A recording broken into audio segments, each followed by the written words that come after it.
अस्सलामुअलैकुम। Welcome to my YouTube channel. उम्मीद है आप सब लोग खैरियत से होंगे। आज का जो हमारा टॉपिक है वो है नीम के दरख्त के फ़वाइद।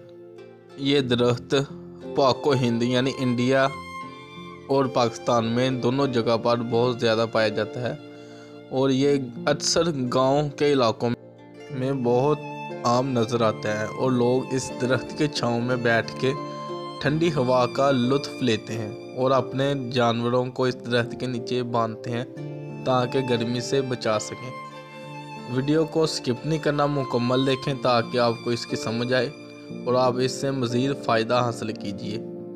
आइए चलते हैं वीडियो की तरफ। मिजाज सर्द खुश्क है। इसके पत्ते, छाल सब इस्तेमाल की जाती है। ये खून की सफाई करने के लिए बहुत मदद करता है। मिकदार खुराक सब्ज़ पत्ते 6 माशे, छाल 10 ग्राम इस्तेमाल की जाती है। उसके अलावा यह बवासीर के लिए बहुत मुफीद है।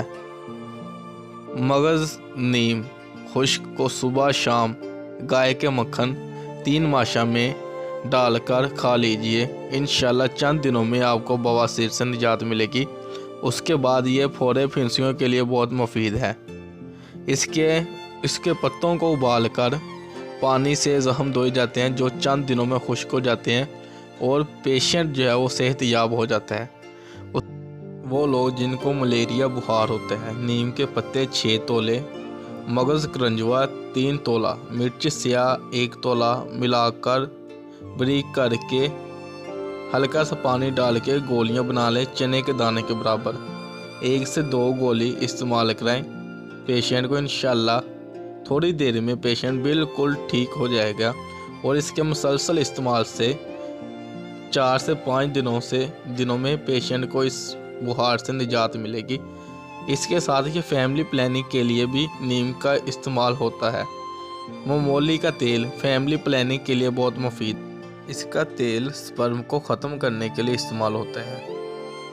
10 से 12 पत्ते और 3 दाने काली मिर्च के खर्ल करके बारीक कर लें और इसमें आधा गिलास पानी का शामिल करें और साफ़ करके पी लें।